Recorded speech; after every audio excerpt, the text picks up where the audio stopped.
Ang mas tumitinding labanan sa pagitan ni Dabora at Mahoraga na sinabayan pa ng pagdating ni Yuji na nagpamalas lang sa kanyang current power ay ngayon na lumabas na ang full chapter 21 ng JJK Modulo ay sa wakas masasaksihan na natin ang isang pangyayari na tsak nagugulat sa inyo kasi di lang isa, di lang dalawa o tatlo kundi napakaraming revelasyon at sorpresa at mga matitinding eksena ang naghihintay sa video to. Gayong mukhang papatapos na nga talaga ang istorya ng Jujutsu Kaisen Modulo. Kaya naman, this is Mr. Meken at huwag na natin patagalin pa. Let's go!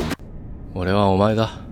Ang title ng ating chapter ngayon ay The One You've Been Waiting For Arrives. At nagsimula ang chapter sa isang flashback ng Tsurugi na kung saan ay maririnig ang matandang Maki na nagsasalita na sabing, "Tsurugi, kagaya mo ako." Sagot naman ni Tsurugi na, "Totoo po ba?" Sabi naman ni Maki na oo. Ang pagkawala raw ng isang tao ay siyang magpapalakas daw kay Tsurugi. Subalit kailangan daw mag-ingat si Tsurugi kasi ang ganitong klaseng lakas ay parang double-edged sword. Bagay na nagpataka naman kay Tsurugi. Kaya kwento pa ni Maki na tungkol daw ito sa istorya na kung saan ay ang pag-abandon na raw sa mga bagay ay kinakailangan din. Dara pa ni Maki habang nag-i-inspire dito kay Tsurugi na kung maghahanap daw si Tsurugi ng lakas ay huwag daw nitong i-abandona o bitawan na lang ang bagay na di naman daw nito kailangang bitawan o di naman daw kailangan talagang mawala sa kanya. Na noon ay may nakababatang kapatid daw siya. Sagot naman ni Tsurugi na, "Opo, alam ko po yan. Di ba yan si Lola Mai?" Sagot naman ni Maki na salamat daw kay Mai ay naging malakas daw siya noon. Pero sa totoo lang daw ay kinailangan niya ba raw talaga na mas lumakas pa na kahit ngayon mga kaibigan ay masasabi na Maki na meron at meron daw talagang gagawa sa bagay na yon na kanyang ginawa, which is ang pag-ubos sa Zenin Clan at may aayos daw talaga sa sistema na yon ng Zenin Clan. Kaya ngayon ay masasabi raw niya na wala raw talaga siyang kamuwang-muwang noon sa kanyang pantasya o kagustuhan na lumakas. Kaya despite sa lahat ng yon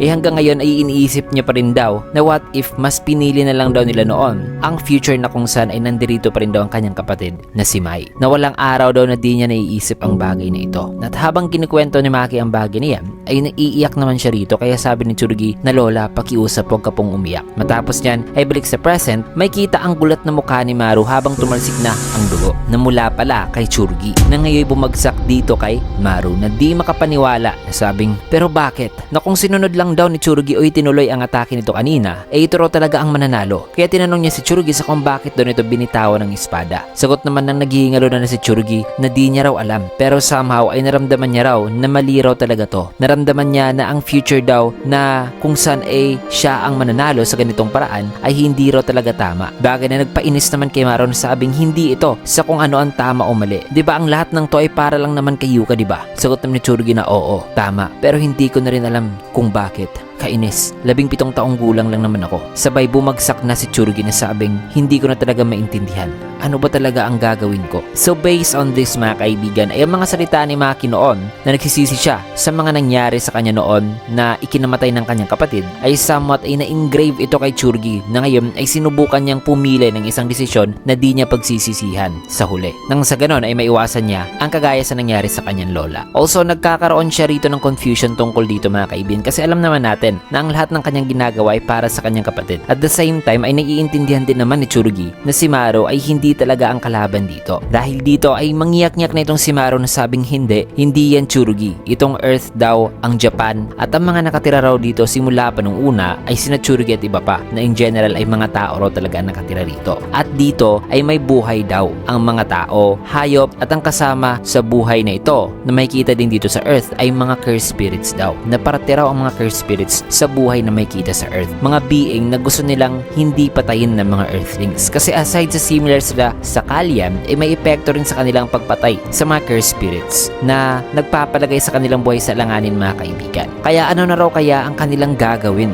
bilang mga individual na ninakawan daw ng tahanan at mga individual na wala ring tahanan sa simula pa lang dito sa Earth. Na kung ang mga naunang namuhay na raw sa isang area ay ang siyang wasto, then itong Earth at ang buong universe ay sino o kanino raw talaga nagmamay-ari ang lahat ng to. Wika nitong si Maru na grabe na ang pag-iyak. Nasabi pa niya na Tsurugi, hindi ko na talaga naiintindihan. Tinawag din niya ang pangalan ni Cross at ni Yuka na sabing, Cross, Yuka, may tao ba rito? Maya-maya pa habang malungkot na sinasabi ni Maru ang mga salitang yan, ay biglang nagpakita sa kanya ang kaluluwa ni Rika Orimoto na maaring ang rason ng kanyang pagdating rito ay is either susunduin niya si Tsurugi o di kay may mangyayari na namang binding vow para mabuhay si Tsurugi dito na sa puntong to ay mukhang it is either 50-50 na si Tsurugi o patay na talaga. Matapos yan ay ipinakita naman ang Nonox mothership ni Maru na sa itaas nito ay may kita ang napakalaking hugis bilog na kumikinang na sa loob pala nito ay may namamahay pala na isang kalian. At dito sa silid mga kaibigan na to ay habang natutulog ang kalian ay nakalutang naman ang mga bato na tinipo noon ni Dura na ang mga bato na tinatawag na mul o muro na nagtataglay ng curse energy na silingwahe ni Maru ay Rololuka. Subalit ang curse energy sa mga batong to ay mas pure. Nagamit itong special type of stone ay nabuo ni Maru at Cross ang Nonox ship sa pamagitan ng kanila ring curse technique. Now sa eksenang ito na ipinakita ang Kaliam ay habang nakikita na natutulog ito ay ang third eye naman nito ay nakadilat. Kasunod yan nilipat na may eksena dito kay Dabora na naghahanda na nitong kanyang curse technique reversal. And in this very moment ay inalala niya si Maru sa kung papaano ron nila binuo ang Nonox ship at sa kung papaano ron nila itinago ang Nonox ship sa mata ng mga normal na tao at even sorcerers using a barrier technique. Bakit na inireveal sa chapter 2 mismo nitong JJK modulo na ang dahilan sa kung bakit di nakikita ang Nonox ship ay dahil sa barrier technique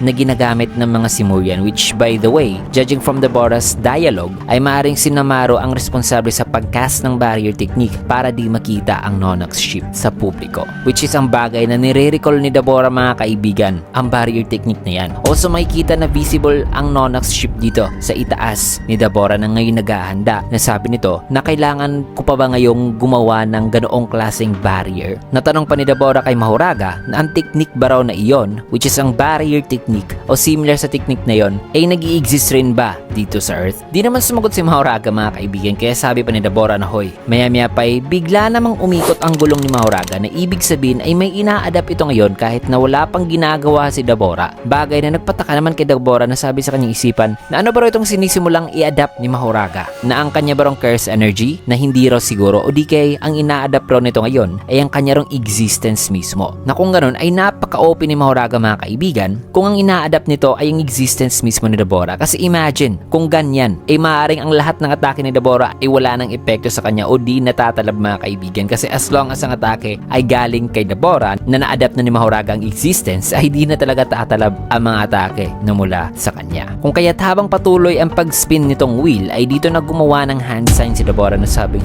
ito rong unang pagkakataon na gusto raw sana niya makipag-usap sa isang individual na mas tahimik pa raw sa kanya. Kaya na may dito na nga inactivate ni Debora ang kanyang domain expansion na may pangalang Another World of the Unseen and the Manifest Reverse Crossing. Isang domain expansion na may napakahabang pangalan. Kasunod ng pagbabago ng kanilang surroundings ay may kita naman si Debora na nakafocus na at si Mahoraga na nakangiti. Matapos yan inilipat na may eksena dito kay Yuji na nabigla na sabing ito ba ang tinatawag na Kalian, sapagkat may kita na nasa loob sila ngayon ng Nonox ship kasama si Maru. Nasabi pa ni Maru na so alam mo ang tungkol sa Kalian? Sagot naman ni Yuji habang papalapit sila rito sa Kalian na narinig daw niya ang lahat tungkol sa Simurians at Kalians mula raw kay Todo. Sagot naman ni Maru na Todo. Tugon naman ni Yuji na si Todo yung nakakatawa raw lalaki na may musical instrument sa kamay nito. Since ang isang kamay ni Todo mga kaibigan ay nilagyan noon ng vibroslap na instrument. So confirmed kay Yuji mismo na buhay nga si Todo. Also in this scene ay somewhat nagkausap na sila Maru at Yuji beforehand mga kaibigan bago sila nagpunta rito sa area na ito.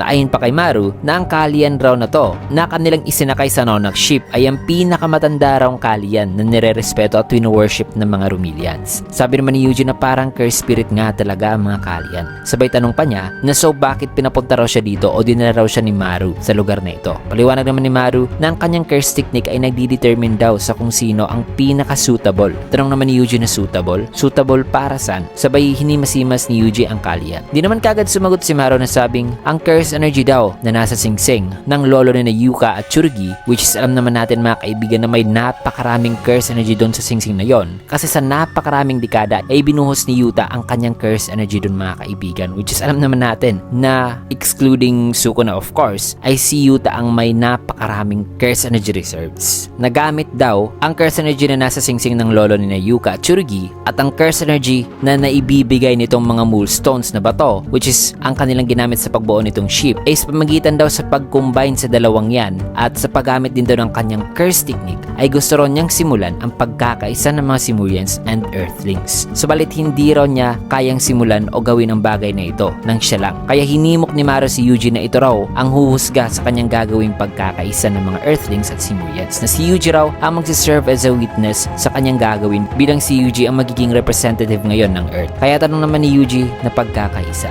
ano ba talaga yung pagkakaisa na sinasabi mo? Sagot naman ni Maru na gusto ron niya kasing bumuo ng mundo na kung saan ay ang mga cursed spirits ay hindi na nabubuo. Kasi alam naman natin ang mga cursed spirits lang ang problema dito mga kaibigan sa kung bakit nagkaroon ng hidwaan ang Earthlings at Simurians. Na narinig ni Yuji ang pakay ni Maru ay sabi naman ni Yuji na yan ay ang nang magsasalita pa siya ay kinuha niya mga kaibigan ang libro noon ni Yuki na ibinigay nito kay Choso. Nasabi rito ni Yuji na naglalaman daw ang libro na to ng research patungkol sa mga soul. Nasabi pa ni Yuji habang ibinigay niya kay Maru ang libro na ang bagay raw na ito ay mula raw sa kanyang kuya, which is si Choso mga kaibigan, na ang libro ay naglalaman daw ng mga bagay na gusto sanang tuparin ng taong promotekta daw noon ng kanyang kuya. Pero unfortunately ay hindi natupad ang mga bagay na yon mga kaibigan o mga kagustuhan ni Yuki. Nasabi pa ni Yuji na sige, gawin na natin ang balak mo. At bago muna tayo magpatuloy sa susunod na eksena, ipapaliwanag muna natin ang possible na scenario sa kung bakit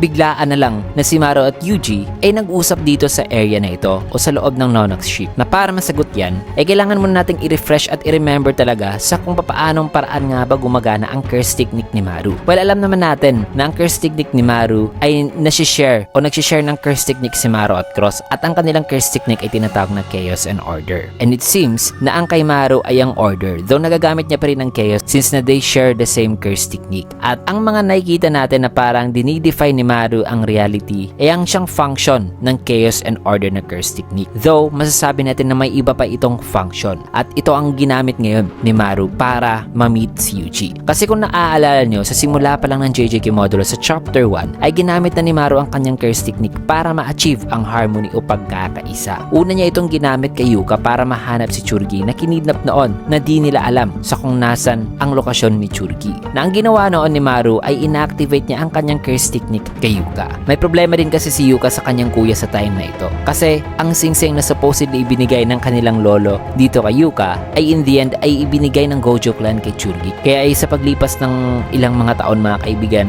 o sa mahaba-habang taon ay may tension nga dito kay Yuka at Churgi. Kaya nang nalaman niya ni Maru na medyo hindi talaga maganda ang relasyon ng dalawa ay gusto niyang mag-reconcile ang dalawa. Dahilan na sinabi niya kay Yuka na gamit ang kanyang curse technique ay kaya niya rong dalhin si Yuka at ang mundo into harmony o pagkakaisa. At para ma-achieve yan ay hinanap ng curse technique ni Maru ang balance sa pamagitan ng paghanap sa perfect match ng kanyang target, o sa case dito ay ang kanyang target mga kaibigan na hahanapan niya ng perfect match ay si Yuka para magkaisa raw si Yuka at ang mundo. And by the way, on my own understanding ay ibig ding sabihin dito sa mundo na dapat ay magkaisa sila ni Yuka ay ang problema ni Yuka sa mundo, which is ang kanyang problema lang naman sa time na ito dito sa mundo ay si Churgi dahil nga sa singsing. At ang gusto ni Maru ay ang magkaisa si Yuka dyan sa kanyang problemang yan dito sa mundo. Kaya nung inactivate niya ang kanyang curse technique ay ang nahanap ng kanyang curse technique na magpapabalanse sa lahat na ang perfect match ni Yuka para ma-achieve ang pagkakaisa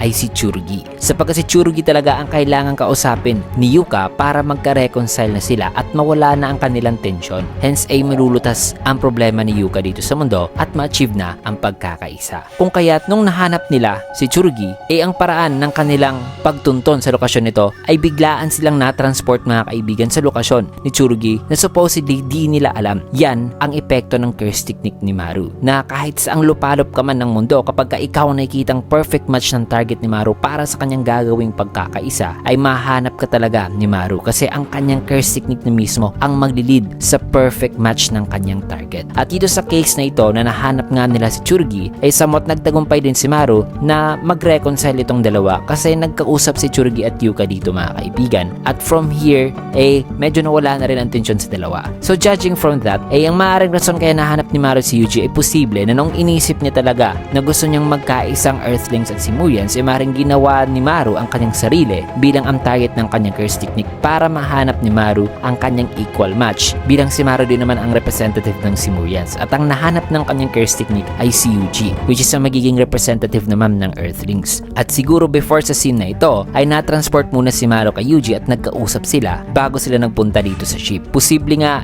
bago niya nahanap noon si Yuji ay may sinabi pa si Rika Orimoto sa kanya. Though assumptions pa lang natin yan sa ngayon kasi diretso kasing nag-skip ang scene dito sa loob na magkasama na itong si Maru at Yuji. At base nga sa naipaliwanag ko ay ang susunod na eksena ay may kita nyo talaga dito mga kaibigan ang epekto ng curse technique ni Maru na kahit saang lupalop ka talaga ng mundo o lugar ay kaya ka talaga niyang hanapin o kaya niyang matunton ang isang individual na equal match ng kanyang target para ma-achieve lang talaga ang kagustuhan nitong pagkakaisa. Kasi nang tinanggap na ni Maru ang Soul Book ay dito na niya sinabi kay Yuji na gaya raw dito kay Yuji ay may isa pa raw na napili ang kanyang curse technique o nahanap na magsisilbi rin daw ang susi ng kanyang goal na pagkakaisa ng Earthlings at Simurians sa pamagitan ng pagbuo ng mundo na kung saan yung mga curse spirits ay di na nabubuo. Kaya nilid na ni Maru si Yuji sa isang room na sabing salamat sa libro pero una sa lahat ay dapat daw muna nilang ma-meet ang individual na to. Kaya binuksan ni Maru ang isang silid na sabi na ang lugar daw na kanilang papasukin ngayon ay somewhat ang daanan daw ng bawat kaluluwa dito sa mundo o ang kaluluwa ng mga namayapa dito sa mundo. And it seems sa lugar na yan ay may nakatira raw na individual at ito raw ang kanilang imimit ngayon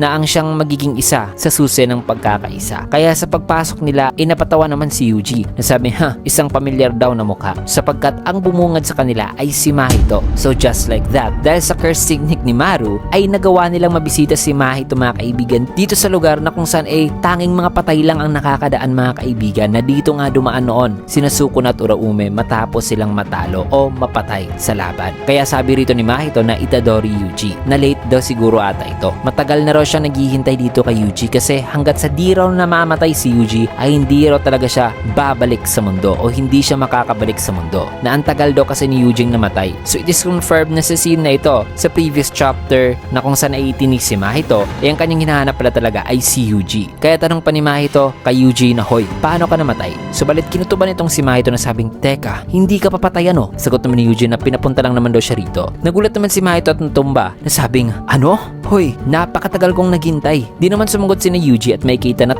takot ngayon itong si Mahito mga kaibigan nang sinabi ni Maru na simulan na natin. So nagkaka-PTSD pa ngayon itong si Mahito mga kaibigan kay Yuji at kinakabahan na talaga siya. So ano kaya ang mangyayari dito mga kaibigan? O ano ang gagawin ni Maru at Yuji dito kay Mahito para ma-achieve ang pagkakaisa na sinasabi ni Maru? At ang goal na ito mga kaibigan na pagkakaisa which is ang pagbura o pagbuo ng isang mundo na hindi na talaga nabubuo ang mga curse spirits ay nag-tied back sa gustong makamit noon ni Yuki Tsukumo na ayon sa kanya na para makabuo raw ng isang mundo na walang curse spirit ay may dalawa raw method na kanyang naisip. Una ay ang walain ng curse energy sa buong mundo na ang lahat ng tao ay magiging kagaya raw ni Namaki at Toji na wala na talagang curse energy. Pero this does not mean na magiging gifted na physically ang lahat mga kaibigan. Ang pangalawang method naman ay ang tuturuan ang mga tao sa kung paano kontrolin ang curse energy para di na mag-leak pa ang kanilang negative emotion at makabuo ng curse spirit. Na sa rutang ito ay posibleng magiging sorcerers na ang lahat ng tao. So dalawa lang ang paraan na nakikita ni Yuki para makabuo noon ng mundo na walang curse spirit. Na ano kaya sa dalawa ang ma-achieve ni Maru at Yuji dito? So excited na talaga ako sa pwedeng mangyari dito sa gagawin ni Maru at Yuji. At masasaksen na natin yan sa susunod na chapter kasi dito man natin tatapusin ang video sa last panel na ito. Kung nagustuhan yung video, can get a like, comment, follow, subscribe na rin for more videos like this. Maraming salamat and see you guys again on my next video.